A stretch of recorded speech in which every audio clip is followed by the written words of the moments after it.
Gaming and BS episode 292 being recorded Monday, May 2nd, 2020.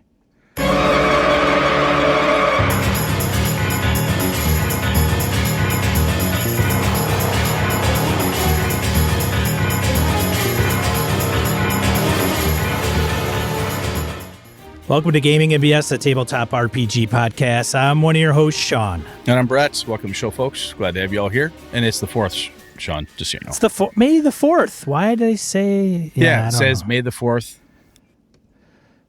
Be. Come on, Star Wars guy. May the 4th be with you, man. And also with you. I was raised Lutheran. Right. So, there we go. There we go. So, it's May 4th. We're going to talk about low fantasy. Let's see here. Should we just get this out of the way? Yeah, we should. We have one of Cobra Commander's rejects is on the show. Oh, we got Mr. Hobbs from Hobbs and Friends of the OSR hanging out with us because we're talking about low fantasy RPG. And judging by the banner that he stole from the last convention he was at, we think he knows quite a bit about this. So this is why he's here. Hey guys, how's it going, everyone? Welcome, Mr. Hobbs. What's with the thing? Yeah, what's with the mask, dude? Oh, sorry. I wanted to do social distancing. You know, when you're coming from one podcast to another, we don't want to mix up our germs or anything. But I just got it today, and I wanted to show it off. All the Hobbs and Friends. There you go. I think honestly, do you have a Hobbs and Friends T-shirt on? I do. See, that's like double social distancing because as soon as people see you wearing that, like, I don't want to talk to that fucker. And they just back off. Believe it or not, that's true. I'm kidding. That's actually pretty cool, dude. I like that. That's very cool. I've been wearing this mask for like the last half hour. It's killing me. I was going to say, it's got to be hot and uncomfortable. Yeah, your face has got to be sweating like your feet. Yeah. I mean, it's always kind of hot and uncomfortable around here. There's a lot of mirrors. Oh, I see. Anyway, good God. Now we're just digressing horribly here. Sean, announcement-wise, let's see. GameholeCon registration. Hobbs, you going to run anything at GameholeCon this year? In November? Thinking of running? If it happens, I'm running low fantasy gaming there. No, it'll happen in some way, shape, or form. So if they do an online version of it, would you run that way? I absolutely would. Awesome. I would be honored to. Very cool. Have you heard, Hobbs, of Count of Champions? That one that's going on? I have. I did not sign up to run anything yet. Yeah, it's May 23rd to the 25th is that one. GameholeCon's, just so people know, is November 5th through 8th. May 23rd through 25th. So coming up here in 21 days is Count of Champions. Proceeds go to help tabletop events. JT and the team, great group of guys, men, women, helping kind of keep that whole convention scene rolling in a lot of ways. So if you can help them out, do so. Sean, you got any other announcement-wise, man? You want to talk about anything? I don't offhand, but welcome all of Hobbs Goblins. I think we've been raided, so thanks for everybody coming over. If you haven't heard us before, well, this will be an experience. Well, we'll I see hope. how it goes. Yeah. So I think best way to start off a show when we've got Hobbs is to have a voicemail from Kojo in Random Encounter. So let's get DM Kojo's word here, and let's move it on. All right, Random Encounter. Let's see, where we field comments from social media, email, etc. Voicemail from Kojo coming at you. Hey, BSers, it's DM Kojo. Just wanted to call in and, first of all, wish you guys best health during this crisis. And I'm doing well, and my family's doing well, so hopefully yours is as well. I was thinking about the last episode. There was a emailer who had talked about initiative order and some various systems that they were trying. And one thing I've been toying around with, but I have not actually tried it yet, is incorporating the Fantasy Flight Star Wars initiative system into D&D or some other role-playing game. One thing I really like about their system is that when you roll the initiatives and you compare to the other side, there's basically player character initiative slots and non-player character initiative slots.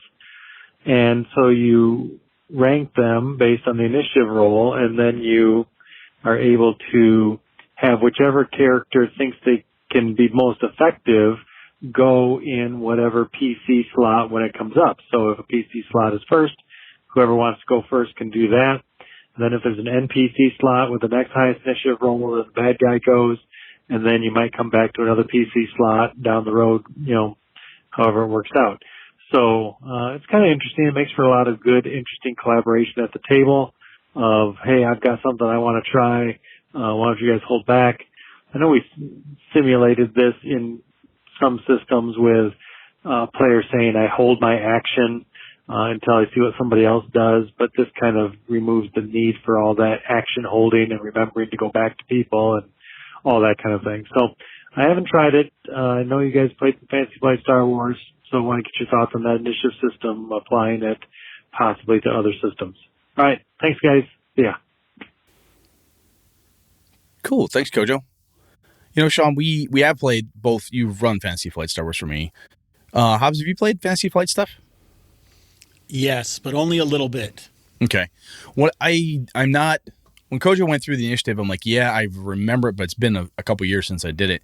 I think Sean and I have been toying with this anyway. Probably revisit initiative as kind of as a whole.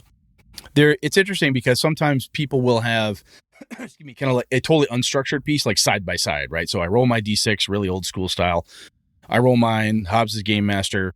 He gets a 6, I get a 4. His guys go first, or however the initiative, system works out. And I find that having some kind of structure can be really helpful for some groups, even if it's like Kojo was saying with PC slots, like, hey, it's my turn, who goes where, you kind of assigning and doing. That can be pretty helpful because sometimes the free-for-all or banking on the players to all cooperate appropriately and give everyone a chance to do something can be kind of tricky. So, Sean, what do you think, man? I think we should bring that one back. We've talked about it a bit before. We could pull that one back out of the bin and dust her off. What are you thinking? Yeah, maybe. Initiative, always a fun topic. What did you bother to listen to Kojo at all? Do you have any opinion? Yeah, no, I like the initiative system for Fantasy Flight games. I'm sure there's other games that tackle that. As a matter of fact, Low Fantasy does a little bit of it's not completely good guys, bad guys, but it is very similar in who passes and who fails, and then then you get to kind of choose who to go. Would you take the Fantasy Flight one and try it in a D&D game type of thing, or do you not see that being that portable?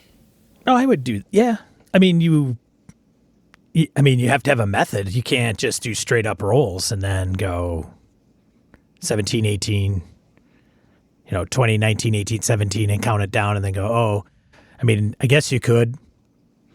And then everybody that beats the baddie can choose when they go. I don't think that's a big deal. Sure. Wow, that was super not helpful. Thanks. Okay, just because I'm going to make you read the next one, Sean. Pay attention this time. Jeez. Matt V comments on one campaign to another. Very timely episode for me, gentlemen. We have a couple months left on our current campaign and have been kicking around what to run next and brought up a campaign I had previously ran. We've been running the same campaign but in a different system. I've already caught myself thinking about a few things that went a certain way in the previous campaign. Hard to go into blank slate, but Brett was right. That's why I had you read that one. Keep going. What? Bask in it, Brett. I am. That's all I got. That's all I got this week. Keep going. It's a new campaign, and this group may go through it in a totally different way. My last group took the good path almost the entire way through, but there are plenty of variables, and I need to be careful not to nudge them towards one path or the other. I already caught myself thinking of one outcome and how cool it would be for them, but there are actually 3 to 5 outcomes, and they may not pick the one my last group picked. Yep. Yeah, that's a given. No, absolutely. I have never previously ran the same game twice other than some singles in PFS, Pathfinder Society. I have often ran something after playing it back in PFS. I would notice if I didn't really read the adventure before running it, I'd basically run it exactly how my game master previously ran it, even if in retrospect they had obviously done it wrong. That's a small problem. That's a little bit. Yeah. especially when running on the fly, which happened to me a lot back then. I'd end up doing something just because it was done that way previously, then read it like halfway through and go, oops. If I had more time, I'd try to pick out the good and the bad and see what mistakes they may have made. If we end up doing this, I'll update you in the future and how it went. Yeah, thanks, Matt. All right, Jared so Rasher. let's see here. Good grief, my screen's locking up there. So Jared Rasher commented on the same episode 291 last week's. Because our AL Crew Adventures League ran a lot of hardcover adventures, we got a taste of local stories about how different groups handled similar challenges. One of the AL tables was notorious for making every possible bad decision when they were playing Out of the Abyss. I ran Storm King's Thunder using Lost Mines of Phandelver as the starting point. I got a blog post about it what I would do if I ran it again. Got a little link to his post out there. His thoughts on Storm King's Thunder, structure and pacing. Some spoilers here, so if you're in it or plan to run it, don't. Reviews and discussions about D&D role-playing games and wider culture. I have so many ideas of what I would do differently, including the order of resolving the plot of the adventure. I loved it, but it kind of fell apart towards the end and lost some clarity. While not published adventures, I started 2 Star Wars Age of Rebellion campaigns where I would love to start new campaigns within the same setup. One campaign was the PCs going undercover as military contractors at an Imperial shipyard trying to sabotage the whole shebang while trying to recruit local insurgents. Another one has to do with all the PCs starting 6 months before they enter the rebellion, playing through the first session where the Empire ravaged their planet, and skipped ahead 6 months with him already in the Alliance. I had to watch Brett's recent Avalon one-shot because I was also a former Reverend Cat. That's true, he did play Reverend Cat. And can attest that my Reverend Cat, Cleric of Hermes and Matron Mother of the Street Urchin Runners, was definitely different than the others I saw. Cool. That's good. And yeah, so when that reference there at the tail end, as I was saying, I ran that, it was an adventure I ran or a PC or that had been reused. It's always interesting to see how, as a point of fact, when people come to a campaign that you've done before, you've run before, or if you're running an adventure you've done before, somebody grabs on that NPC and they play them drastically differently than the last person did. And you can learn a lot from your setting if it's like a homebrew thing or whatever, and you put it out there and like, holy shit, that's I've never seen anybody play a priest like that before in this setting. Interesting. I guess those exist now. That's kind of cool. So cool. Sean, you got anything more on that one? Are you ready? No, not all right. that one. You can have the next one. Gabe comments on episode 290, weapon damage. This was a pretty great episode, guys. Good pick, Sean. Hey. Or should I thank Hobbs? Oh, little thunder stolen. Little thunder stolen. I'll have to look up Hobbs's show. Oh, see? We do pay off, Hobbs. It's a long investment, but it's long. It's, 2.5% interest, man. What do you expect? Yeah, it's not good. Yeah, I hear If he spoke about this recently, but here are some thoughts, possibly engendered by hearing Hobbs's talking about this some other time, possibly from OSR articles from Smoldering Wizard or somebody. In original White Box D&D, all weapons did 1d6 damage. That's right. A dagger did the same damage as a longsword. Realistic? Probably. I've heard someone argue pretty convincingly that a knife cut is a knife cut. Its efficacy is all in how a weapon is used. And it was this episode that caused a eureka in me, a pretty exciting one. What if that is what should be done? All weapons do the same damage. Maybe. Because tell me how you're doing it, how you're using it. I think different weapon damages is definitely preferred by players, but I would love to game in a narrative slash descriptive manner with D6 damages. Incidentally, in original, all hit dice were D6 too. Correct there as well. Yes. Absolutely. I think so. What he's talking about, what Gabe is getting at there is saying, hey, it's D6 damage, right? So we're playing, Hobbs is game master. I roll my D6 damage. If I don't add any narrative flair to what I've done, I'm trying to hamstring the orc leader, I'm trying to stab the bandit in the eye, he might be like, okay, cool. D6 plus 2 on that one. Or I'll give you an extra D6 or half or whatever the case is. So, yeah, I get that. We've talked about narrative combat a number of other times, and I think that would be an interesting flair to add with it. Probably have to have the right crew or at least try to set some kind of boundaries. or what equals this type of description equals a +1, or this type of description equals that. Because depending what group you're running with, if some people aren't very narrative bent, they're more, I'll say the phrase power gamer. Well, that's probably not 100% accurate, but you got somebody who's used to a number system, like, hey, this does D8, this does this does this, and they're like, well, how do I make this longsword do longsword damage? I could see that argument coming out. So it would probably take some practice for some folks to get used to. Doesn't mean it can't be done, and it would be cool. Might take a little bit of practice, but I think the end result of that could be pretty darn slick. So that's kind of neat. That's a neat idea. Yeah. Hey there, gentlemen. First things first, I do want to say it was a pleasure meeting you both at Gamehole this past year, and hope this season is treating you well. That said, I have a question for you both. We'll include Hobbs on this too. When one of my 5e campaigns I run went completely off script, I found myself scrambling for content, only to discover that my players wouldn't bite on the adventure hooks for anything I had planned for one night. From that point on, it's been both tremendously rewarding and profoundly tough to prepare for whatever comes down the pike. Mercifully, I've been able to keep things coherent so far, but my question simply put is, how do I balance using books and written adventures with sandbox play without resorting to more railroady methods? I love how most of the WotC books have a good balance of places to go and things to do before things kind of weave back into the center to finish the narrative they're telling. Any ideas? Love the show and wish you and yours the best. Good gaming, Jerry. Jerry, one of the problems I think you're running into there is that you can't, not that you can't, but what you've planned and what you lay out there, even if you were to say, hey, look, I've got this, these 16 different things, you're like, hey, they're probably going to, oh, fuck, they went over there. If they're not biting on, and you're not going to have 16 things. God, that's a lot.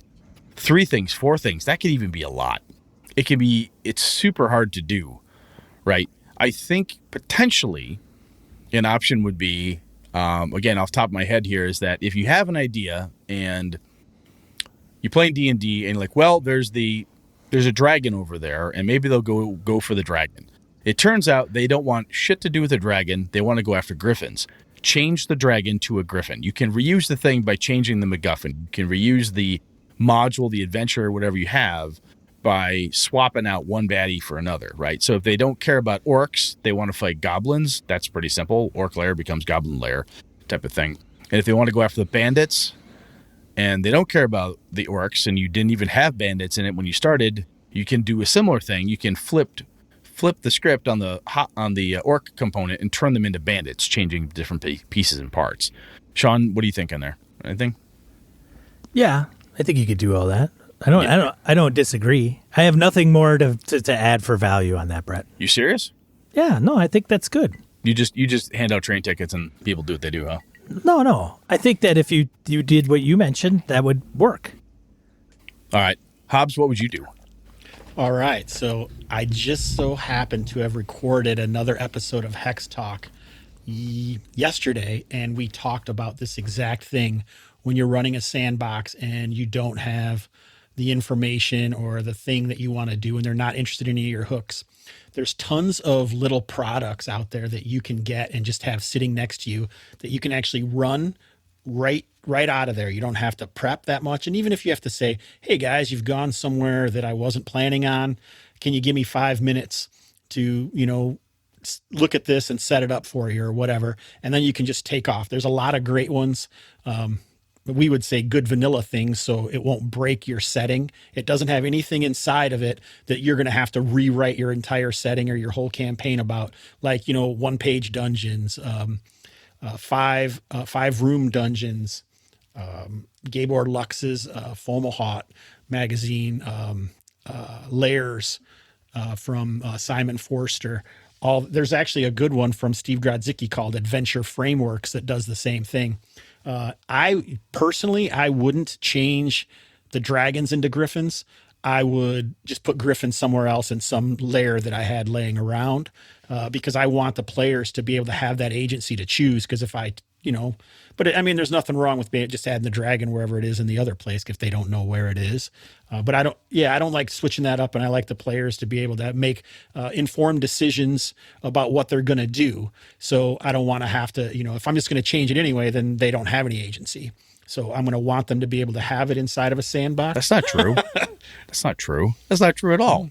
But okay. All right, let's fight.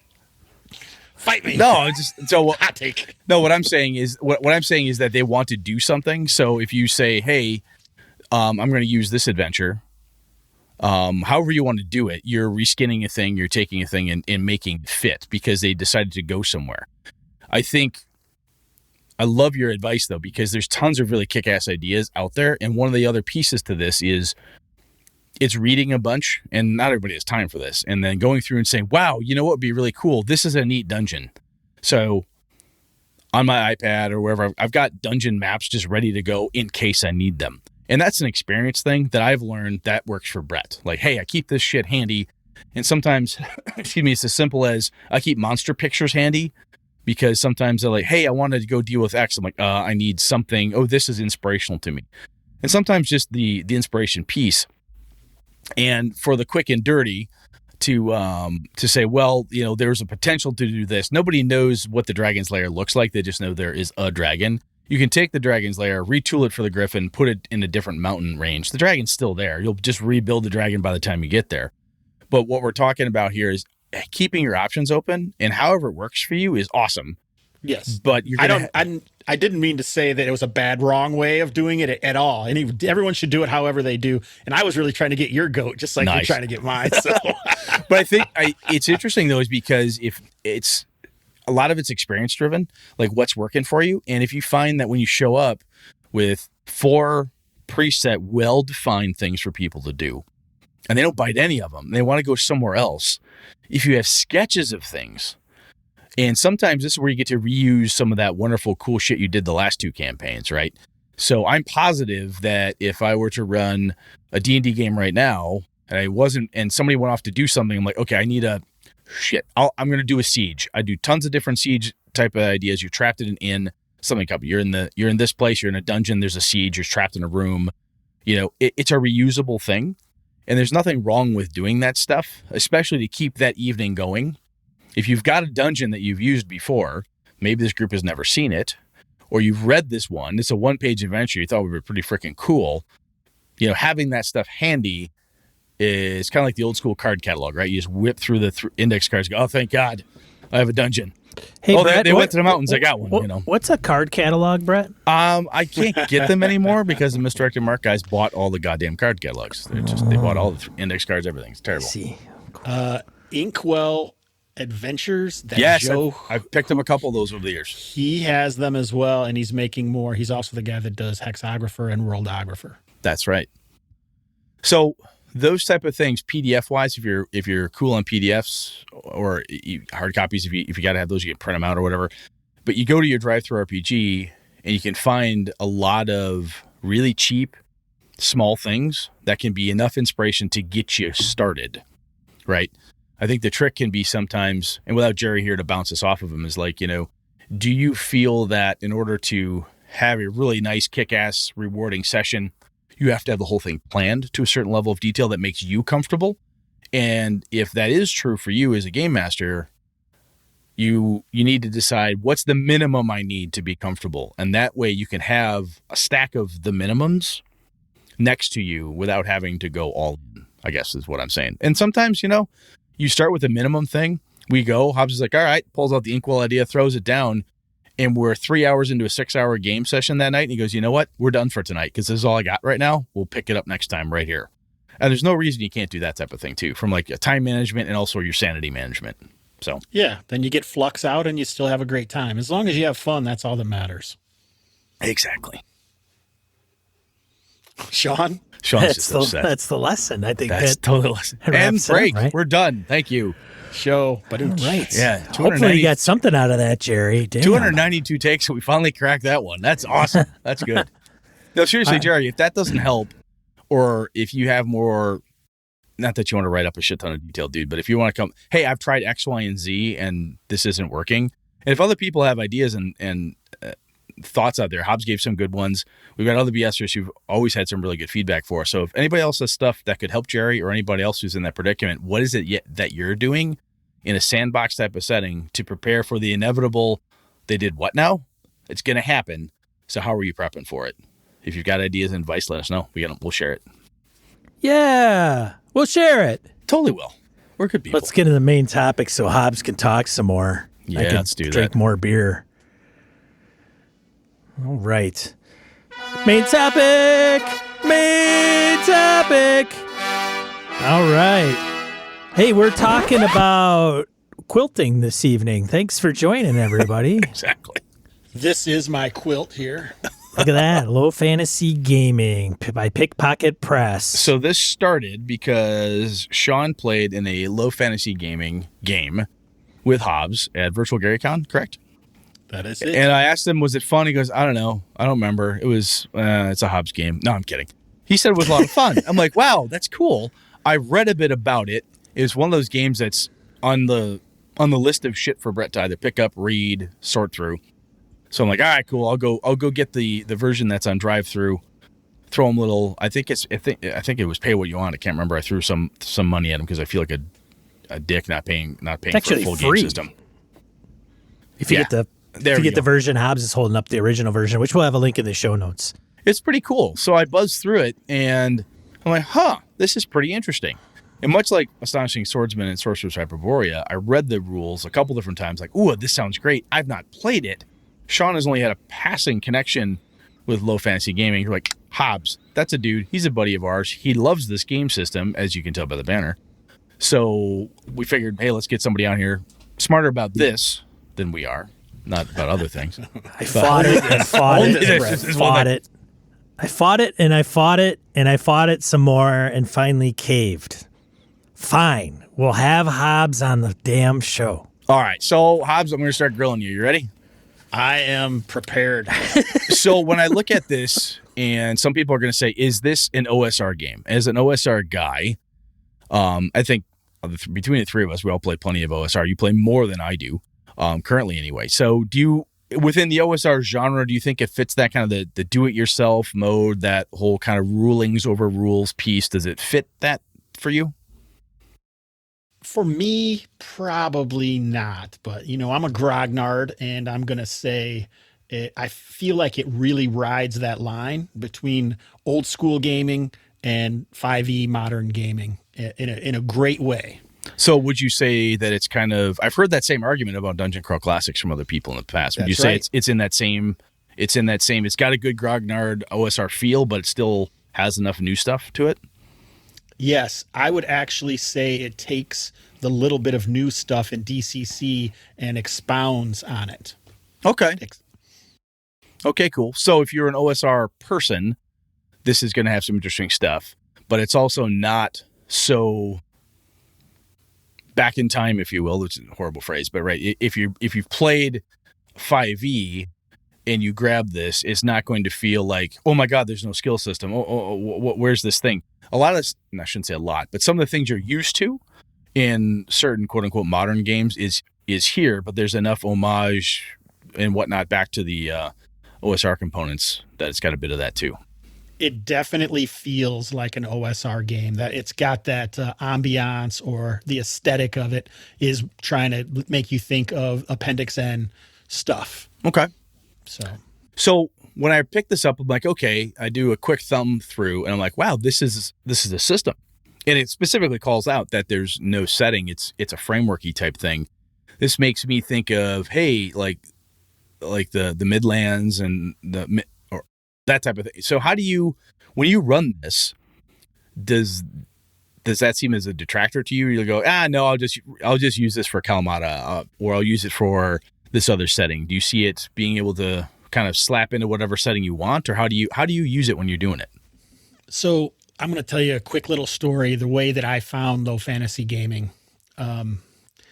I like looking at settings and seeing what I can get from settings. And I found a setting called the Midlands, which I think confused you. You were thinking of Midlands. Yeah, I totally said Midlands. Sorry. I saw it and I said Midlands because I had the green book in my head. The Midlands. So you had that in your head. This book came out after Low Fantasy Gaming, the original version, which is what Steve calls it, who's in the chat, which is pretty cool, I think. But this is the setting that I liked, and most people that I hang around with, that they say that this game is not a low fantasy game. The setting isn't a low fantasy setting? No, the game system. The game system isn't. Huh. No. But if you take it from where Steve took it when he created this game, is he was playing 5e and wanted it to be less fantasy or less epic fantasy or less the D&D genre and draw it back. And so that's why he called it low fantasy gaming. But if you compare this to, a BX or something like that, it's not necessarily going to feel less fantasy than that is. But if you compare it to 5e, definitely less, it's more gritty. Isn't that what he calls it? So it's I think when we get into some of the system mechanics pieces, which is coming up pretty quick, we'll have a better grasp of it, because I'm going to agree with you there, because there's enough pieces of it like, oh, this feels lower, but this mechanic is not, right? That type of thing. So I get what you're saying.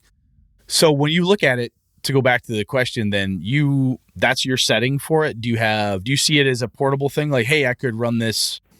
Yes, absolutely. You could run it anything. So like when I run my con games or my one shots, I allow any of the character classes and basically just kind of let people do whatever they want to do. But when I run a West Marches game in the Midlands as well. That's drawn back. Like I've pulled all the spellcasting classes out.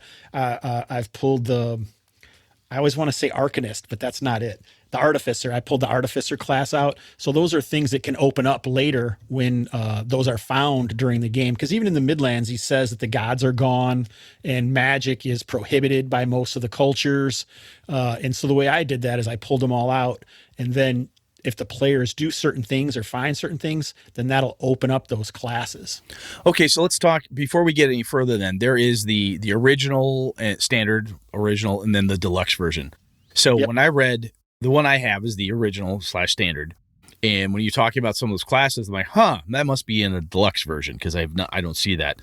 So what does, apart from a couple new classes, what else has the deluxe version got going for it that makes you say, oh, that's the version to have versus the standard or original? Is there something, not saying that you're saying one is better than the other, but if I were to prefer X, which one would it get me? You know what I'm saying?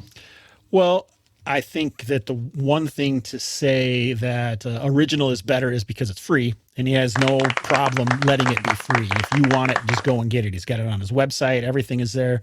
You can just get it. And the deluxe is just going to give you more options, more classes, more tables, more information that might have come out in like the Midlands, because the Midlands came before deluxe. So there's some stuff in deluxe that is not, that is in Midlands as well, that he ported over. So like hireling information, random encounter type stuff, random weather tables, just like NPC interaction tables. Okay, yeah. So you take the original plus the setting stuff, and he made some cool rules that help fit the setting and so forth.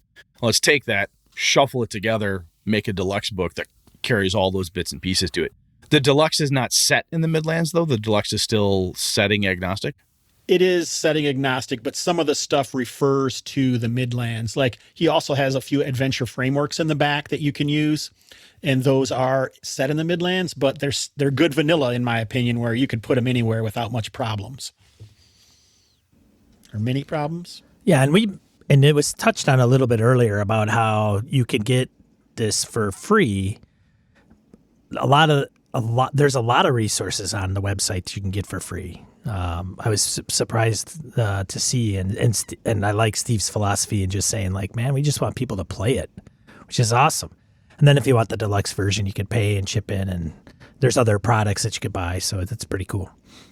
Just want to say that. I felt like I wasn't talking enough, so I felt that I wanted to add that. So. Oh, yeah. Yeah, man. Sorry. So let's talk about mechanics for a bit. We've hinted at different pieces and parts. When you look at this, what's the core mechanic? How would you define that, Hobbs? You say, hey, it's a D20 core? Yeah, how's this damn thing work, Hobbses? Yeah. So Brett asked me on the show after playing his game, he's like, what do you think, Sean? So is it a great system? And blah, blah, blah, blah, blah. But precursor for folks that didn't listen to that episode is that one thing about the game to touch on is that Steve created it at Pickpocket Press to, like, one of the kind of mantras he put on the website is that it's electronically supported on virtual tabletops. So when Hobbs had the game set up, the character sheet in Roll20, which is what he chose to run it on, was awesome. Like, it was really well done. It's laid out. It's got everything done, and you just literally pick what you need to roll. So I didn't have in-depth need to know the rules, right, when it's already kind of in it's a one-shot con game. So having said that, when Brett asked me that question, I'm like, well, I know some of the rules because Hobbs would, say this is how initiative works. Like, you get, what is it, a super. He's laughing. We'll get into that later. You know what I'm saying, though. No. Yeah. So Yeah. is it a D20? And how would you describe the core? So most of the time you're going to be rolling a D20 for a lot of things. It's got your regular attributes that you think of most of the time. Mostly, I guess. So strength, dexterity, constitution, intelligence are the main ones you'd be familiar with. And then he's added willpower and perception. And then another one, luck. This also has a luck attribute. So most of the time, like when you do attacks, you're going to be rolling a D20, and it's ascending armor class. So you're going to try and hit that armor class or above. But like, there's to do skills. I mean, I guess I don't know how far you want me to go, but No, so that's cool. I think so we've got a couple quote unquote non-standard, like from a D&D perspective anyway, stats, willpower, perception. Which wisdom, a lot of time wisdom, but some people use wisdom for perception. So really, what isn't there? Oh wait, charisma's here. I didn't say charisma. There is charisma as well. And luck is it's over here. But so yeah, the only real one I have is perception that is new. So I think from the luck one is interesting to me because I remember, there's luck from DCC and there's other game systems that have luck. So how does luck function in this one? I guess I'm kind of talking about the non-standard mechanics. There's reroll, there's retry, die pools, reroll pools, martial exploits, and luck. So let's start with luck. How does that function? All right, so luck is a derived stat. So when you first make your character, you're going to get a 10 plus half your level rounded up. So at first level, you're going to have 11 luck points. And he uses luck for various things. So you could use luck like they do in DCC, where if you don't know who it should be, and instead of making a random roll, let's say Brett and Sean are both playing, okay, who has the lower luck? This is who this thing happens to. We're going to do that. But the other thing is it's used for saving throws. So every time, you're making a saving throw, I could say, so like if it's dragon breath and you think someone should dodge out of the way, I want you to make a luck check modified by dexterity. So on the character sheet, all you do is a drop down table, you pick dexterity, and it's roll under. So you're going to try to roll under that. But anytime you're successful at a luck check, your luck stat goes down by 1. Oh, so it's a pool, you burn in it.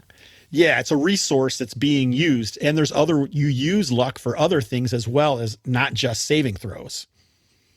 So that's pretty much what luck is for. And it's another resource, right, that you're using. And it's going to go down. So the more you succeed at it, the more your luck is going to go down. So one of the other things that uses lucks are these martial exploits that are talking about. So he has minor exploits, major exploits, rescue exploits, and then party retreats. So this is kind of like the mighty deed in DCC. Yeah, that's what it reminded me of. I read that. I'm like, oh, this reminds me the fighter's mighty deed. Oh, I want to knock the guy off the cliff. I want to trip him. I want to do, a big whatever the case is. Yeah, and you define the thing, roll the dice. Yeah, if the narrative, that's the first thing you're gonna have to do is define it narratively, and then there's some other, game mechanics that have to be like for a rescue exploit, you have to be within 30 feet of whoever you're trying to rescue, and you can do it outside of your turn, which is another cool thing, which allows characters to be more survivable in this game. So Sean is about to get chopped down by Hassan with his giant two-handed falchion, and Brett is like, oh no, I'm going to run over there and knock him out of the way. Okay, are you within 30 feet? Yes. Does that narratively work? Yes. All right. So you have to make a dex check, and if you're successful at that, this would be a skill, right? But you're defaulting to dex, so it's roll under.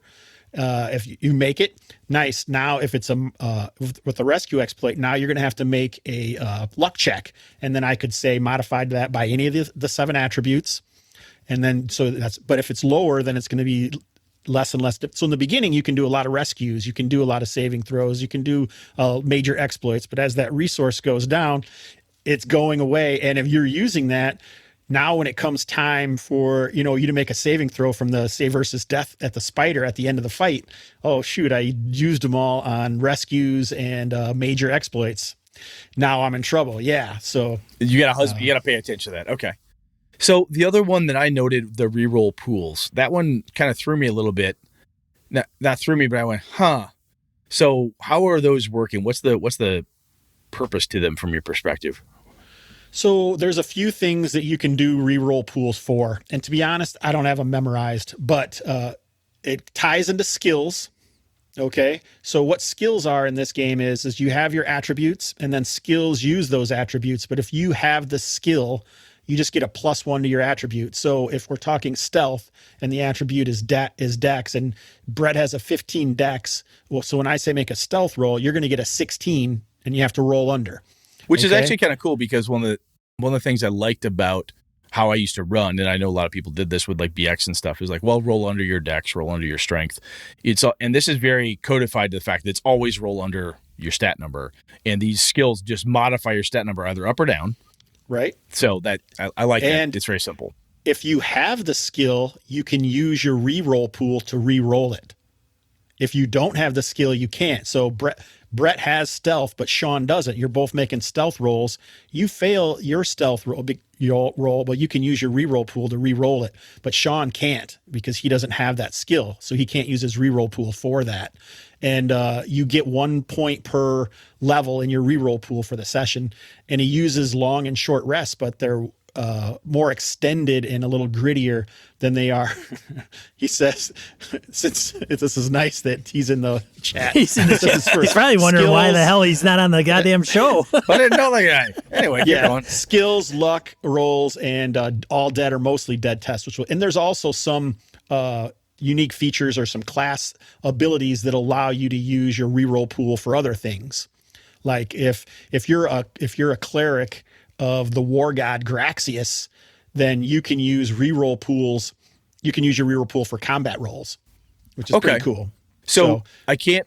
So I hear that, and my first thought was like, that it reminds me of advantage disadvantage, right, from 5e. Like, if I was proficient, more like inspiration. Well, it's similar to that, but I could also see, because he's giving me bonuses, rolling 2d20 and take the highest one is essentially a reroll. Well, this game uses advantage as well. Yeah, I know. So that's what I'm like. It's like, wow, that's interesting. And then there's advantage on top of that. So that's kind of cool. So is this game using advantage the same way a 5e advantage is from your perspective, or do you see a difference? It pretty much the same way. To be honest, I don't even know if I've tapped into advantage and disadvantage that often. The most time I use advantage and disadvantage is like one of the combat things you can do is charge. And if you charge, people, if anything attacks you, they attack with advantage. So that's one way that I think, but I can't remember too many times. Like if someone has a skill for something, like I may not even make them make a test. So like Sean, like the stealth roll before, you're so quiet, you're wearing perfect armor. I'm not even going to make you take a test because you're more proficient with this, obviously, but Sean's still going to have to, and it's going to be a dex roll, and you can't use your reroll pool. So it's got a lot of different like nuanced things that affect what's going on. And when I say that it can have some story game elements, when you're doing these martial exploits, the narration's important. I mean, if there's like, they're in charge of narrative now. I hit him really hard, dude. That ain't gonna cut it, right? Right. Yeah. I want to do double damage. That's not how we do this. That's how I'm seeing it. That's lame. That's weak sauce, right? There's got to be something more to it. Okay. Yeah. Yeah, so it does add that narrative element to combat that a lot of other games could be missing, like an old school game a lot of times. I always say that stuff is there and has always been there, but it's really up to the GM and players how they're going to use it. This actually gives you a codified ruling to use it. Yeah, like the Mighty Deeds component, right? It gives you a thing that says, look, mechanically, this is how you do it in order to incur this thing. We've talked about this before, can you game master over above through a rule system you don't like or something? Yeah, of course you can. But if there's a rule system out there, this one is telling you this is the type of game that the author and the people who are playing it want to play, right? It's informing the type of behavior that you're looking for at the table. So I buy that. Mm-hmm. That's cool. I don't think I talked about like party retreats. So he's got an actual system that you can do a party retreat with. That was And pretty so- cool because normally it comes down to, Sean leaves, Brett debates, so on and so forth. But having the whole party does a thing in mass where you kind of, as players look at each other, fuck it, we retreat. How does that it's a work? way to get out. So Yeah. because there's no, like we talk about, I know you guys talk about this, and counterbalance. And so and if you're playing a BX and the creature that you're fighting has a better movement rate than you have, you're pretty much fucked. Yeah, you're dead. Right? Yeah, it's gonna run It's you down. over. Right? You can Yeah. run. You can say I'm going to run all I want, but unless you can figure out a way to slow them down, and that's just another thing where players can use the environment to try and make that up. And then in BX, say it has that they have that whole chasing type of. I can't remember what it's kind of a weird matrix depending on the number of people in your party versus the number of people, whatever. Well, in this game, all right, you just say, all right, yep, we're going to retreat, and then you make a roll. If you fail the roll, you didn't get out. If you make it, then you did. And so whatever's happening can keep on happening to you, or however the GM really wants to run that, But then it's you've just got a another mechanical mechanic. thing that says success failure, as opposed to argue. Look, the dice landed, man. This is what it is. It's an empirical yes or no type of answer. I like it. And it also uses, when you talk about how successful is the die roll. So it has total failure, and then it has great success. And this is what Sean was getting at. So there's a couple different initiative ways. In the old way, I don't even know how it's done, to be honest. But in Deluxe, all you do, I think that he has like 5 different ones. The one I specifically use is you just make a dex check. So, and if you succeed on the dex check, you go before the monster. So Okay, so the monsters, if you don't roll as game master. You're just like, I'm waiting for the players to see yep, who roll goes, initiative. who goes first, either Yeah. me or them. Yep, just roll initiative. And then the great success is, so if say your dex is 16, a great success would be half of your attribute. So if you rolled an 8 or less, you'd have a great success. But if you have a total failure, that's even higher. So say your dex is a 12, so great success would be a 6, total failure would be a 15. So it's 1.5 or whatever. But if it's above that, now it's a total failure, so that's even worse.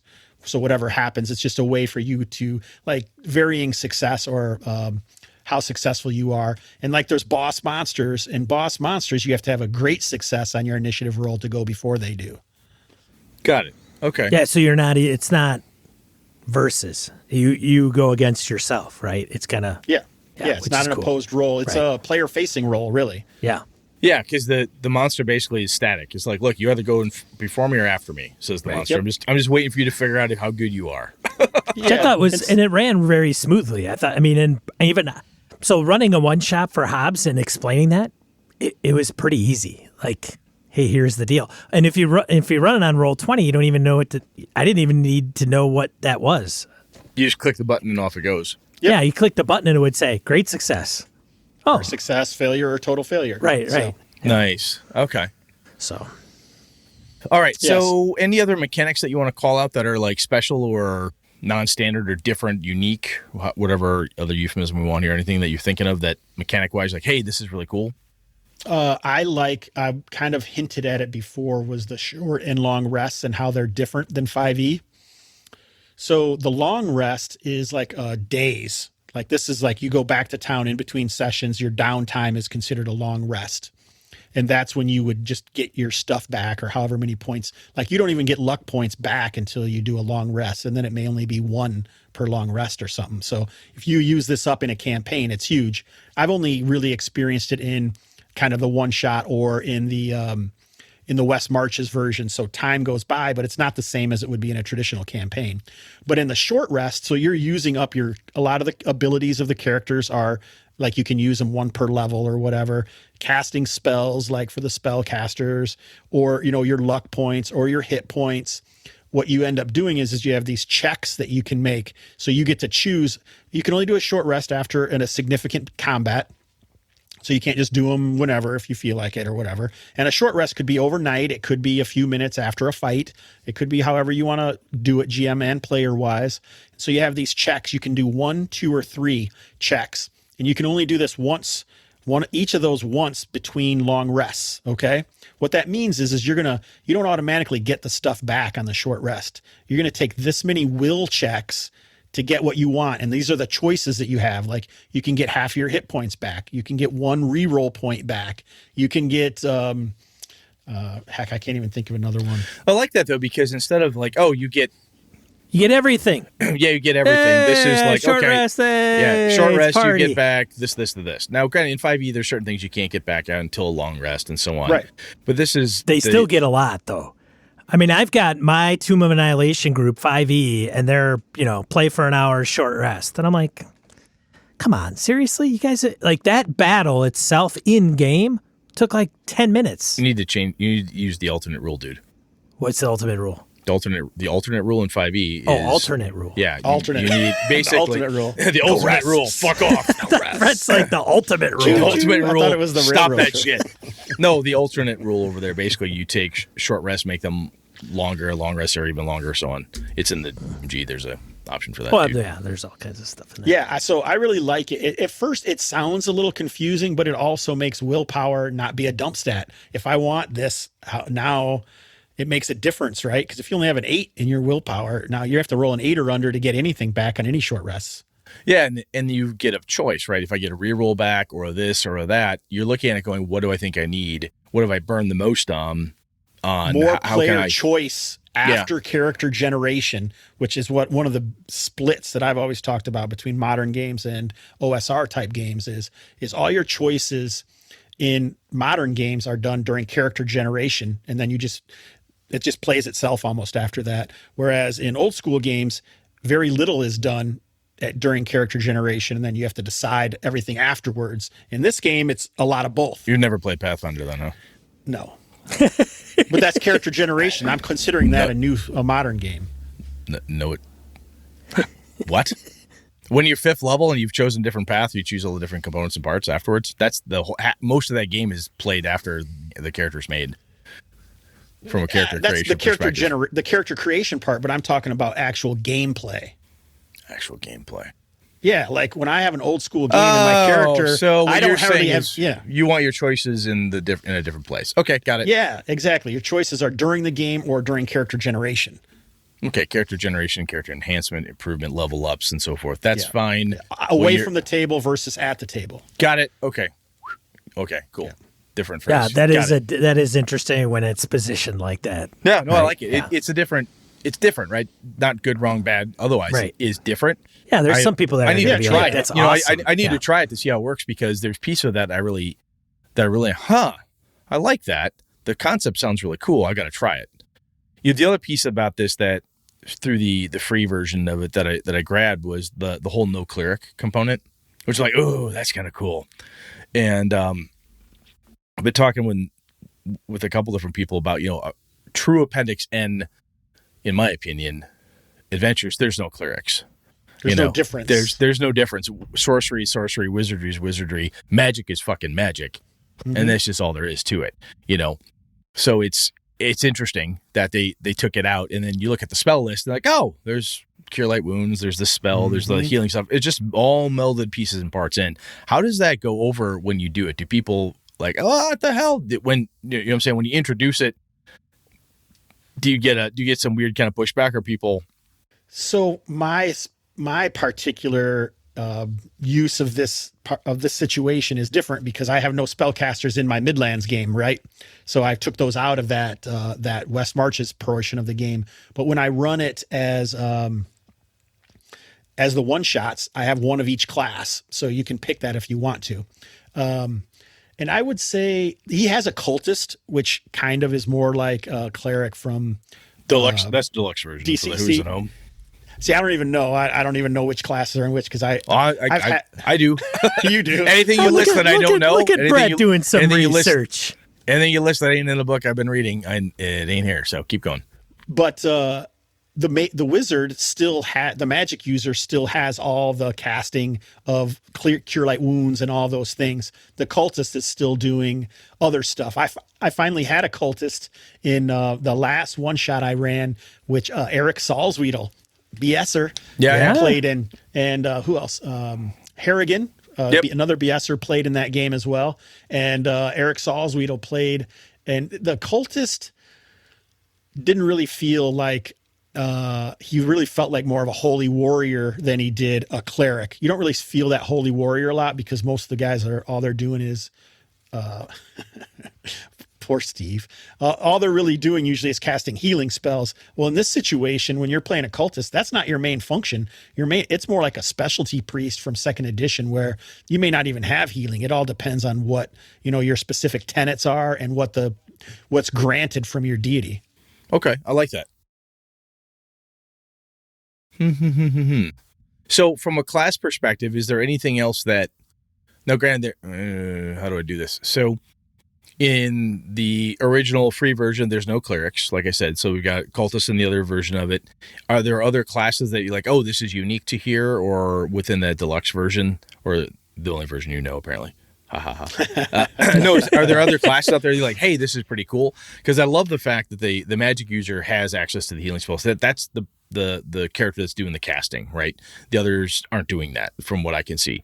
So are there other ones that kind of, it feels that from a niche protection perspective, it feels pretty well done from what I've read, where I don't feel like, hey, my rogue is totally stepping on my barbarian, who's stepping on a ranger, who's stepping on a thief, on the cleric, blah, blah, blah.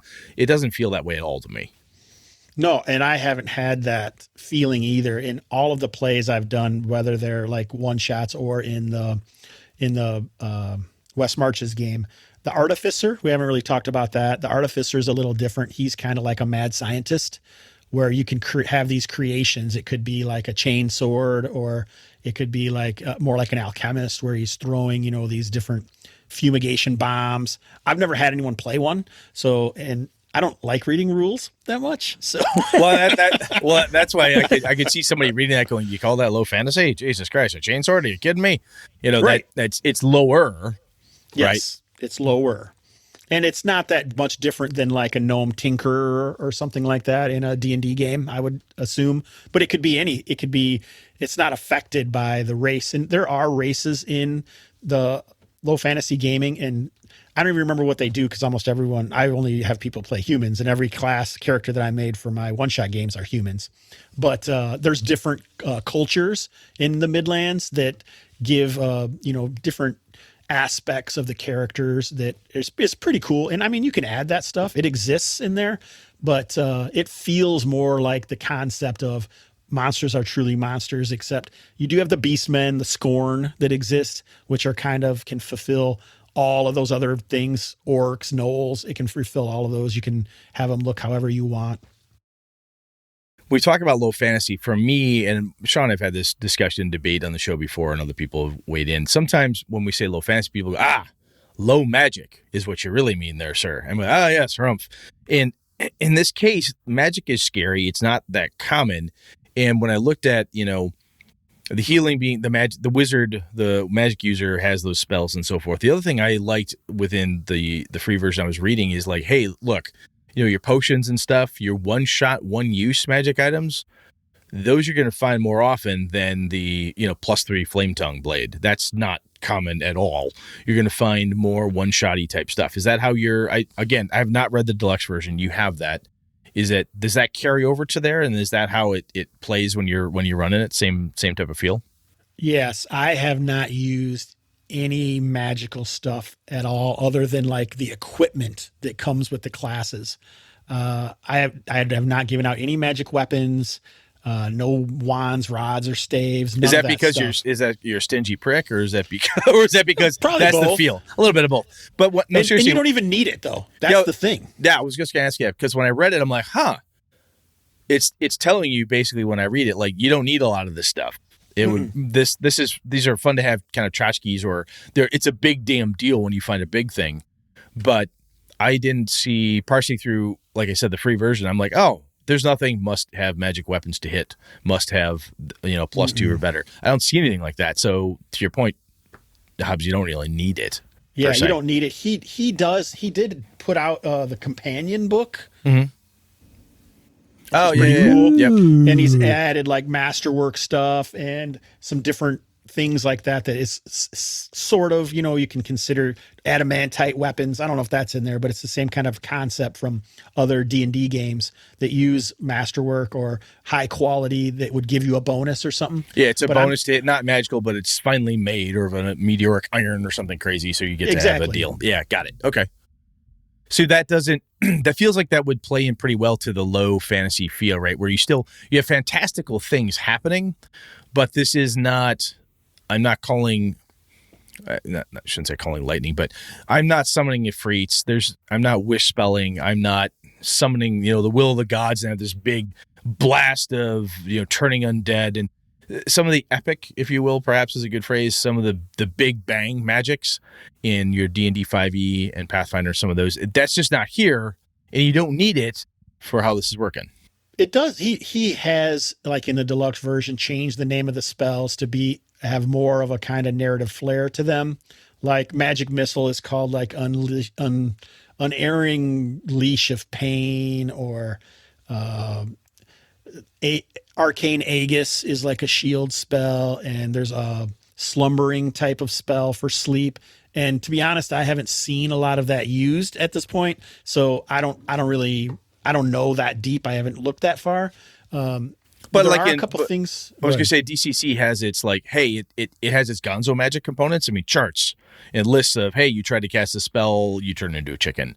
I mean, crazy wildness can occur. Flojitsun battles, all sorts of what I would call very gonzo-y stuff, which is fun. It's crazy fun. This is just, again, a different type of fun where you're not going to have that earth-shaking magic. And if you do have an earth-shaking magic, it feels to me like that would remind me of the older Sword and Sorcery, that original kind of Appendix N type of feel. Like, that's the thing I'm fighting. I'm trying to stop the evil priestess from unleashing the horde. I'm trying to stop this thing from happening, blah, blah, blah. That's where, oh my God, it's a big damn deal. And you don't just sit there and go, how come Mordenkainen hasn't just wished him away yet? Why do I have to deal with this shit, right? Yeah. So it does have the dark and dangerous magic aspect to it, right?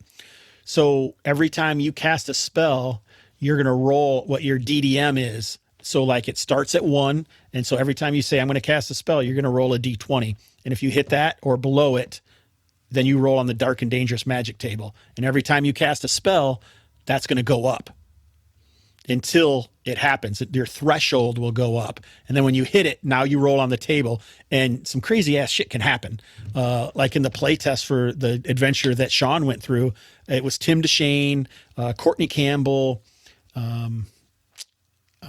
I can't even think of who else. Maybe Larry the Beautiful was in that game. I don't know if he played with you or not. But anyway, there were some guys who played in that, and when Courtney cast a spell, like this demon came out. Through the veil is what they use. So, and then they ran from it, and then it ended up attacking some other stuff. But it was a lot of crazy stuff can happen on the dark and dangerous magic table. Yeah, but it's all dangerous, right? It's not like, wow, that was a super huge benefit. I accidentally cast a 4 times damage fireball. No, you accidentally summoned Azathoth, who came through and, tore a piece of your soul away or something. So bad.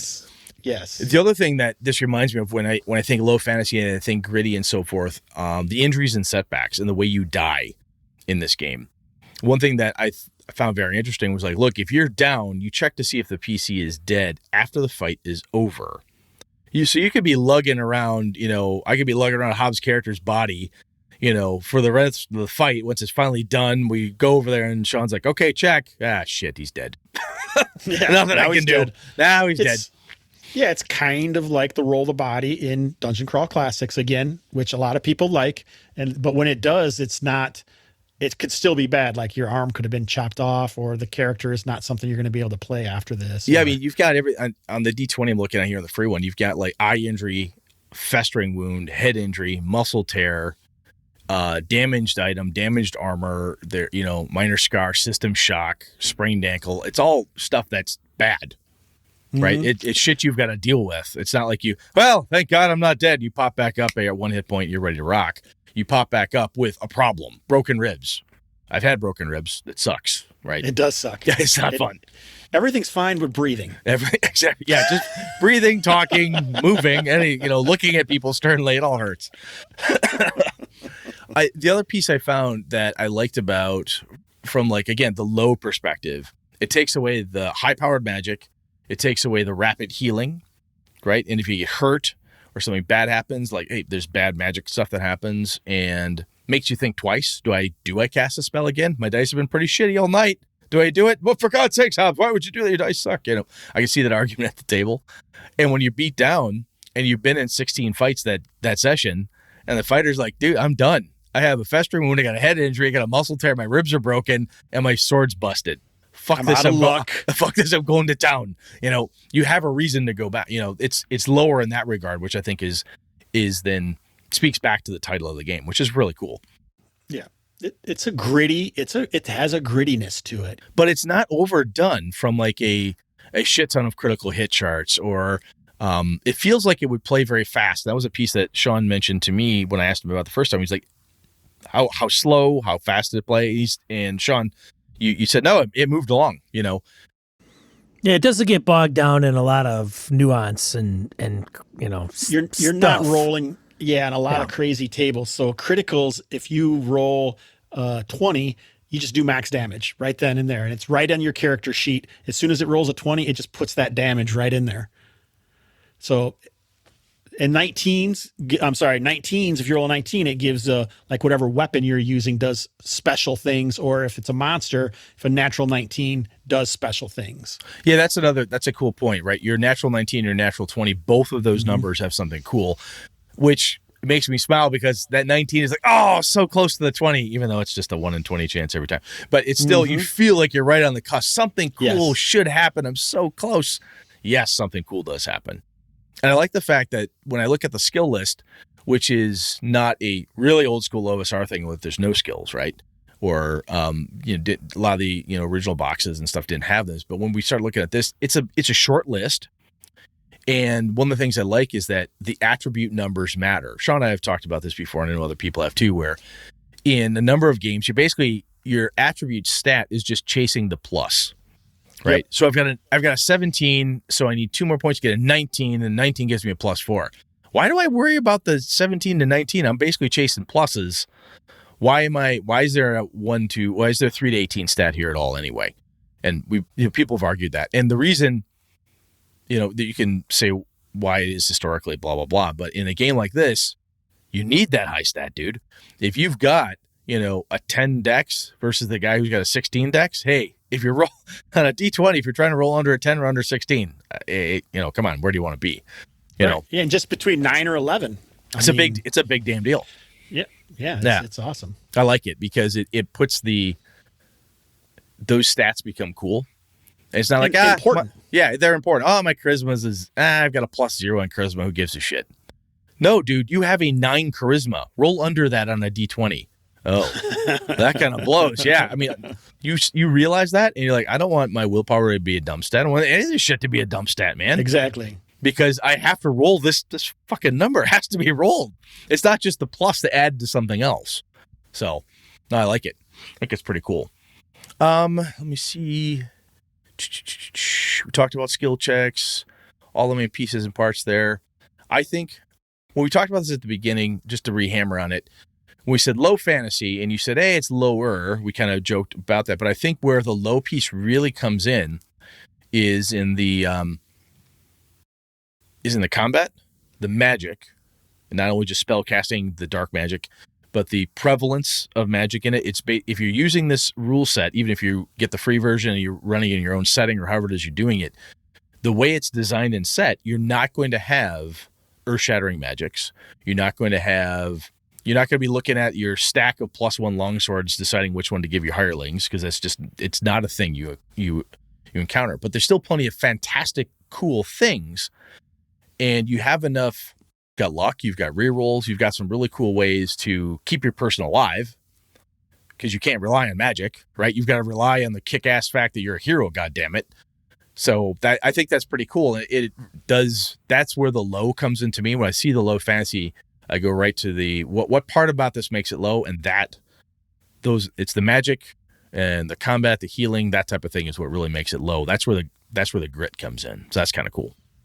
Yeah, I totally agree. It does have, like we talked about, those decisions during character generation or after character generation.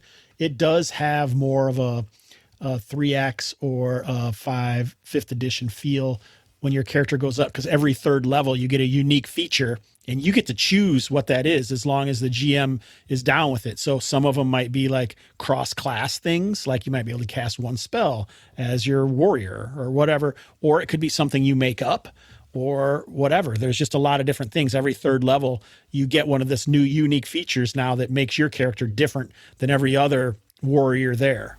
Yeah, and that's got kind of that OSR do-it-yourselfy feel baked right in, right? It's like, look, you can do essentially whatever you, your game master, and your players, everybody at the table, what fits, what makes sense.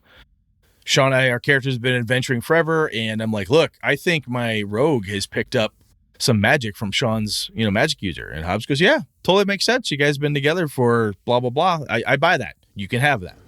It also helps with the game group that you play with, Brett, if they're like the Pathfinder group that likes to, go up a couple levels and ding, and then they get to pick something that makes them unique from other things. And so they can... You hit that tab and get the treat, right? You right. You walk right up and get your food pellet by hitting that Pavlovian thing. I like it. And it adds a level of granularity in character generation that a lot of other games don't necessarily have. You don't have this exact path you're going. You can say, oh yeah, I want this to add. So now I want my character to do this. And some of them are not even, they're just like little things that you could add that like other classes might have as their class ability. I think it's just another cool thing that he has codified that like I might have added in my BX game. Yep, this dwarf has become a cleric, so now he's going to be a cleric, or he's going to be able to do this one thing. Well, this is just another way that low fantasy gaming has actually codified a ruling as opposed to it just being a ruling, not a rule. Now it is kind of a rule, but it's still open enough that you have a lot of room to maneuver inside. Yeah, that's a good way to put it. It's like, look, here's a thing you can do, i.e. it's a rule. How you impose the rule, how you make it happen, that's on y'all. Mm-hmm, come up with exactly how you want to do it. Does it make sense? Yes, my dwarf can cast a spell. Traditionally, they can't. However, crazy thing occurred, I can do this thing now. And that's neat. And that's going to be that tale at your table that only makes sense at your table, which is absolutely legitimate and totally fucking cool. But when I talk to you and I say, hey, this thing happened, and Hobbs goes, dwarves can't cast spells. Dude, you had to be there because this is what happened. That's cool. That's legit. And it's because of that narration component of it, I think, Sean, there's, like you were saying, there's pieces and parts of people who want the ding, I want to get those kibble, but there's enough narration here that you have to be, and dare I say it, the right mindset, the right approach. It's like, look, this is a very creative game. Gamers in general are very creative, but this is a piece where it's not written down for you how it's going to work, and you need to work on it. Not necessarily the ding. That's not what I was alluding to with some of the guys that you play with, but some of you had mentioned in the past that the customization and so on. The customization piece. That's what I was referring to more, is that your group loves to customize their characters and they like the option pieces. Yep, they want to tweak it. They want the options. Right. And optimization. Yeah, it's fun, right? It's fun for that crew. And I think a thing like this is narratively optimizing it, which is, to me, more fun because it gives me that, oh, thank God you're optimizing, not just saying, I take a plus, I take a plus, I take a plus. Why and how? And because you have to explain how and why, it makes it much more interesting. To me, it's a compromise, I think. Yeah, it's very good. That's another good way to put it. Yeah, it's a compromise. Neat. Very cool. Is there anything we missed, Hobbs, that you're like, hey, I want to make sure I say blah, blah, blah? So let's start at page 5. And go through page by page. What do you think, Sean, from your experience? Was there anything, that happened during the game that you were like, wow, this is a cool thing? So the thing that I appreciated with the system, not knowing anything about it going into it, was that it wasn't crazy different, right? So it's kind of in a box relative to other role-playing games. So like if you play D&D, you could come in, you can figure this out. Right, yeah. Familiar enough. familiar enough, right? It's not radically different. It's not sitting down and playing Fiasco, which I can appreciate, but it's not that game, right? Yeah, this isn't Fantasy Flight with funky dice, the whole bit. So exactly. And then there are some things that it streamlines that I can certainly appreciate. Initiative was one of them. Now, doing a one shot, it didn't give me the depth that I probably would want long term. I mean, I've ordered a copy of it. I'm going to delve into it and everything. So, but I think with Brett and I think a lot of other gamers, we always look for these rules and we buy different games seeking something. And I don't, whatever that is. And I don't know if it The ever perfect game. The perfect where is game. it? It's like what's the stupid surfer movie from the 80s? Point Break. Yeah. Always looking for the perfect wave, right? And so I'm not saying that it checks every single box like, oh my God, I've been sleeping for 20 years and finally Steve in Australia came up with the game that I'm looking for. But I do think that it's got a lot of interesting mechanics. I like the low fantasy in its title, even though he may say, well, I'm not sure if that's the right name for it. It does. So it doesn't get crazy BX, okay, which I think is on one end of the scale. And then you get Pathfinder on the other end of the scale, right? And if you want to get something in between that, or even like a slight leaning towards BX from 5e, then I think that captures it pretty well. So I think there's a lot of those nuances that you could see where the influences that Steve had were, okay, I'm going to pick a little bit of 5e, I'm going to pick some BX, and then I'm going to pick a little bit of DCC, and I'm going to put that in there and make it my own and roll with it. So I'm interested to find out when I get the deluxe to read it a little bit in detail about it and see if my group would be interested in playing it. And even if I don't run it for my quote unquote home group, I'm going to run it for patrons, right? And see, have it a one shot. I'm also, the Midlands setting interests me because it's been a long time since I've run a game where a lot of the monsters are kind of the thing, right? Sometimes it's the big, grandiose, I mean, I've been running Tomb of Annihilation for a year or 2 years now, and that's different than, hey, you go out and a lion attacks you, or something. You know what I'm saying? Or a beast man or something, yeah. Yeah. So I do like it quite a bit. I mean, Brett and I probably wouldn't be talking about it if it didn't pique our curiosity and our interest in some capacity. There's no point to bring a game on here and bash on it because what's the fun of that, right? No. The other thing I thought was we tried this game and let us tell you how it sucks for like 3 hours. Jesus. Yeah, no, that's not us. We get enough of that everywhere else. Exactly. We're much more refined than that, despite our name. Yeah, if you don't like it, just log on to Twitter. You can find someone who hates everything you love. Just look around. Who hates my stuff? So the other thing I want to point out is that from a writing, reading, and digestibility perspective, it's really well done. The free version, I've not read the deluxe. Obviously, I don't have it. However, I bust through this once, and I read it a number of days ago. It's still in my head. Now, granted, I read lots of stuff and whatever, and I'm not wicked smart or anything. But you read this thing through, wicked smart. It makes sense. It's easily referenceable. I got to a point like, where is that flip? Oh yeah, there it is. Flip back. It doesn't waste a lot of words. It doesn't try to be smarter than it needs to be, which it's not an insult. I'm just saying, look, it's telling me what's happening. It's telling me how to do it. It's saying, here you go. It's the free version is a wonderful instruction manual of this is what I'm trying to tell you how you can run a game. Use this stuff. He's using layman terms as opposed to Gygaxian. Yeah, so he's not going crazy. You don't need your dictionary next to it while you're reading it. And I think for rules, that's nice. I would say if I was going to pimp any other thing, it would be the adventure frameworks. Okay. Oh, yeah. Okay. So there are, I don't even know, probably 30 adventures just in this. And he also has a patron, which he puts out one of these a month. Just a little framework. And that's what I ran. That Whitestone Tower was one of these. It's like 4 or 5 pages in here. And it usually is going to have like a random encounters to get to wherever you're going, like 2 or 3 different story hooks. And then some of the stories are more in depth than the other ones. And he mixes some of them up. Like one of them you play monsters, or one of them might be more like a funnel, or he keeps saying spruiking, and I don't even know what the hell spruiking is. I think it's like a shill. Pimping, pimping yeah, or shilling you're it or whatever. shilling it but that's out, what yeah. I'm here for, right? No, So absolutely. I might as well tell you everything. And I know people who don't play low fantasy gaming, but still get these adventure frameworks to use for other games because they are that good vanilla feel that you can put in anything and just run it quickly. Like our man Jerry Garcia, when he's done with the Grateful Dead, he can just grab an adventure framework and just toss it. He's never heard that before. I know. But so if you go out to drive through and the free version's there, it's free. And as we said, he's like, hey, grab my book, play it.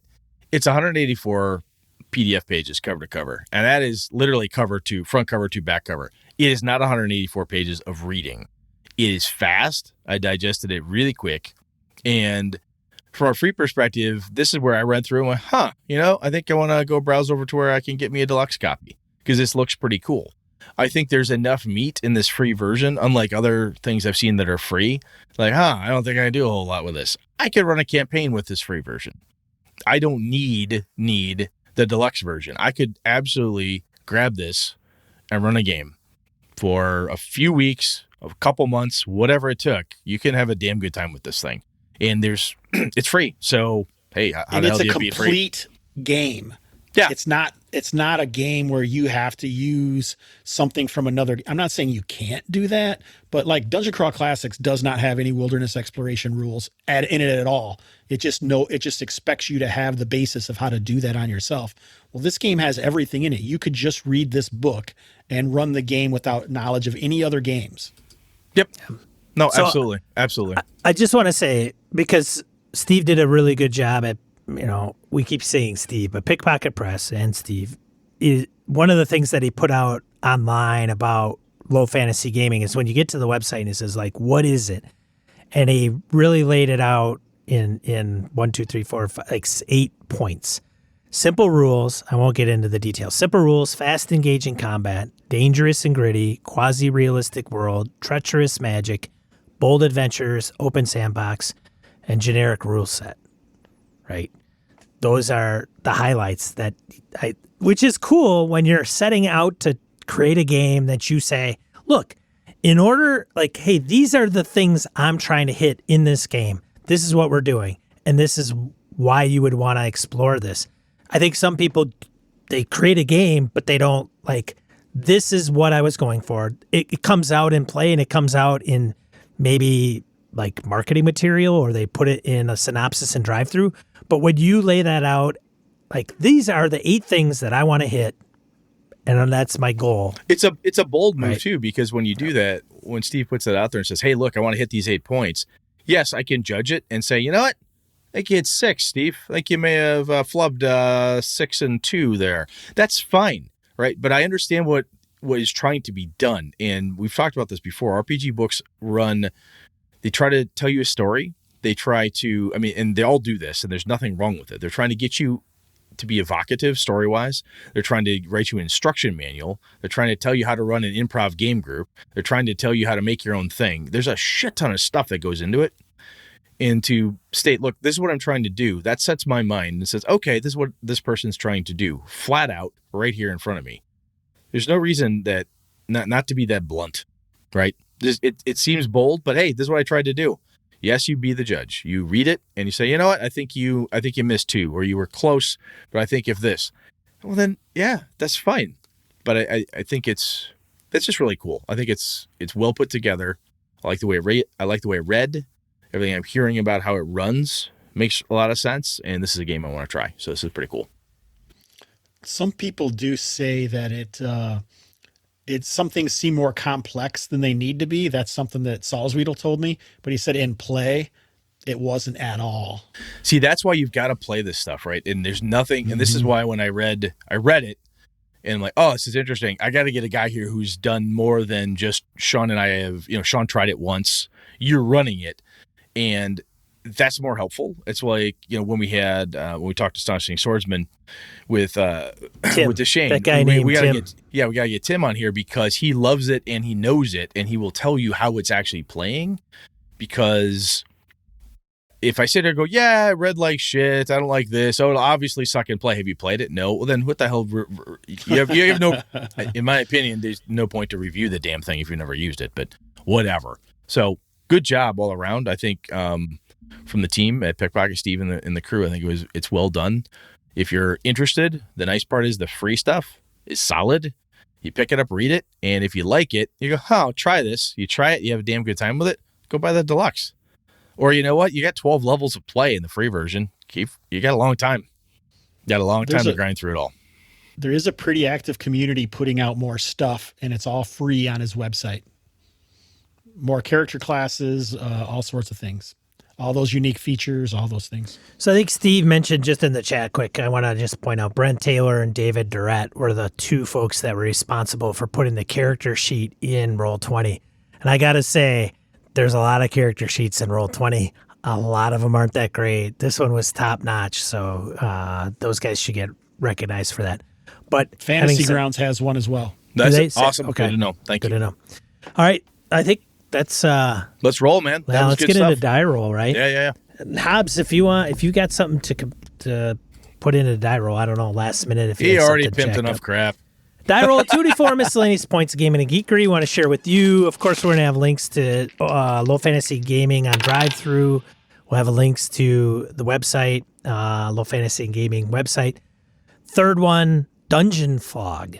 Online map maker and authoring tool for RPG game masters. I didn't know this thing was out there. Seemed like a pretty good tool, so I put it out there. I don't know. Yeah, so it's like a map. Any silver, pretty nice. Yeah, I didn't know that either. And so when you create it, I think you could put like notes. So if you put a point on a map, you can make a note to that point so that when you're running it, you just click on it and it comes up with the notes. Yeah, that's pretty cool. Steve Orlick, my son's attempt to create the Artificer's Rune Arm from D&D Online in 5e. That's on Dungeon Masters Guild. Steve's a fan of the show, so his son's giving it a shot. It's like I think it's like 50 cents. It's probably like a single page sheet. It's one of those give back to creator weeks for drive-through, at least at this point in time when you listen to this. So I think a lot of people that are creating on DM's Guild, they're putting a lot of proceeds into their pocket during this period of time. I don't remember when it ends. But check it out. We'll have a link in the show notes for that. The next one, Joe and John Page hit us up via email, a website at Project Full Blade. While the base book is not completed on the site, we do have the Make a Character pages completed on the site. They're also creating an audio series that is complete, available on the site. It's a tabletop role-playing game with its own musical library, which they've composed in-house, which I thought was pretty cool. And so I will put that in the show notes as well. And then the last one is Origins Online. So I don't know... Like Origins is going online, obviously. Oh, that's a big damn con. That's going to be interesting to see how they pull it off. So here's the thing that I have a beef with. All right. He's getting his soapbox. Son of a bitches, man. So let's sit back and ride this one out, ladies and gentlemen, because everybody else is probably taking off. So the same thing that I have a beef about with some crappy game stores. I'm looking at Origins, and it's run by Gamma, right? Yeah. So I go there, and I'm like, oh, okay, Origins Online. I go there. I've got the FAQ link. I'll provide it in the show notes. And I click on it. And it's like, hey, we're going to have an online con, right? Do it because that's it. But if you go to different places on the website, it's as if they're running it in frickin' like October or something goofy. So first of all, it doesn't make any sense. And then there is there's two dates. There's Origins Online, which is June, and then there's Origins Game Fair October as well. So apparently they're having two cons. Are they, Brett? I don't know. That's what it says on the homepage. Okay, so that's the homepage happening. Says. Right. So if you go to the link that I'll post in the show notes, then it's like, hey, we will know something and we'll post like badge. That's what it is. Purchasing a badge. You'll go there and buy a badge. But it says, hey, it says badges are pay what you want. But it says an update will come May 1st, right? It says that.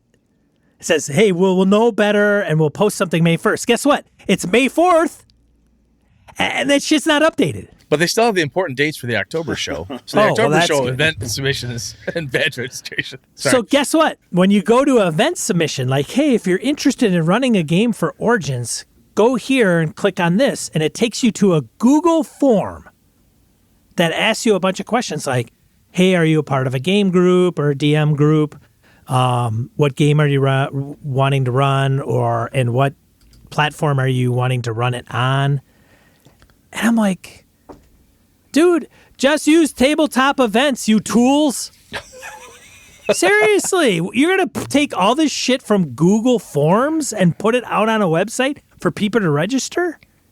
It is going to be a complete shit show. You've heard it here first, ladies and gentlemen. Sean, Gaming and BS. Thank you very much. It already is a shit show. It totally is, man. I'm like, it doesn't have to be that hard. Go to tabletop events. Just by clicking around, it looks like they're actually running 2 cons. Which is completely possible, but then say that. Like, hey, we're going to have online, and then we're going to have an... I think they're holding out for October. About stuff here. So let's move on. I was like, oh, Origins, online, cool, online. Yes, that sounds like I will run events. Okay, cool. And then I started looking into it, and I'm like, ugh, this is like chewing dirt. We have a long-standing thing, Hobbs, where we complain about game stores and conventions. I hate it when shit is effed up, and it doesn't have to be. Because you know why? You know why I get... This is the guy who started the show with happy May 2nd. May 2nd, May the 4th. The reason I get burned up when I get like this is because I've got such a love and passion for the hobby and gaming conventions, and I just love it so much. And when people totally F it up for no goddamn reason, it just burns my ass to no end. Just, that's the reason. Like, I get burned. I get it. Because I care. Easy. All right. Because I care, Old man. man yells at Cloud. He just cares. Oh, damn it. He just cares too much. All right, let's wrap this. I'm sorry. Wrap it Sue up. me because I care. Wrap it up, people. All right, we're done. I will run low fantasy gaming for any BSer 1 time a month. 1 shot. Nice. That's fantastic, Hobbs. Thanks for the offer. That's very nice, man. Yeah. That's very cool. Yeah, you don't want to play with Sean. He's terrible. I'm just kidding. No, that's fair. All right. Well, hey, we got to wrap this up. Hobbs, before we go, anything you want to promote, talk about your Hobbs and Friends, the podcast, anything? So for less than a coffee a month, you can be a Patreon for Gaming and BS, and you should do that. Oh, thank you, sir. I appreciate that. So is Hobbs and Friends where, if somebody wants to find you, Hobbs and Friends, the OSR webpage, or how do we send people to your podcast?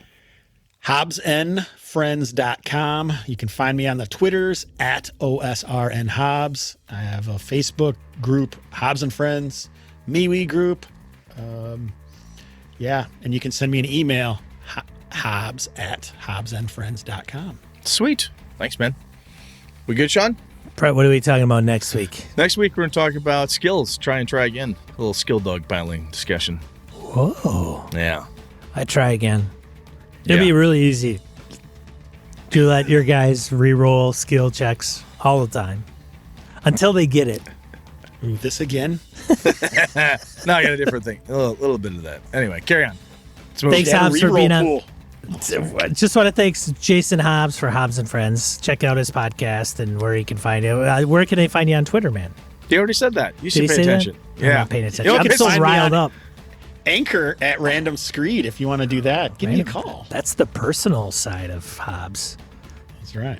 All right. Well, thanks everybody for tuning in. I'm one of your co-hosts, Sean. I'm Brett. Good night and good game and all. This episode of Gaming and BS brought to you with the help from the following BSers: Graham Miner, Corey Wynn, Brian Kurtz, Ray Otis, Larry Houtt, Mark DeSaca, Pure Mongrel, Chris Steele, Ron Bishop, Thomas Hook, Wayne Humfleet, Craig, Brandon Barnes, Laramie Wall, Dan LaValle, Jason Hobbs, Sky, Old School DM, Perry Besor, Jim Fitzpatrick, John Kayward, Corey Gonzalez, Eileen Barnes, Robert Nemeth, Anil Diamond, Howard Bishop, Eric Salzwedel, The Closet Gamer, Jeff Goad, Aaron Coleman, CW Mellencamp, Craig Huber, Old Scouser Roleplaying, Andy Hall, David F. Playlog, Harrigan, Melissa Bashinsky, Brian Rumble, Henry Newcomb, Eric Tavola, Roger Braslett, Mark Sohm, Andy Olson, Eric Avia, Ron Blessing, Jeff Seifert, Mike Hess, Angus, Tony Sugarloaf Baker, Rory Weston, Curtis Hinson, Jim Ingram, Daniel Garrett, Eric Frankhouse Presents, Huss Carl, Jason Weeb, Dollar Adventure Frameworks, a.k.a. Steve, Jared Rasher, Michael Dinos, Matt Cyberlick, Chad Glayman, Finn Ulf, Josh Wallace, Corey Welsh, Merkel Froelich, Rich Wishan, Joe Swick, Curtis Takahashi, and Aaron Railia. Hey, if you've liked what you've heard in this show, tell one of your players. Have them go to gamingandbs.com/subscribe. We would really appreciate it. Thanks, BSers! This has been a Litterbox Studio production.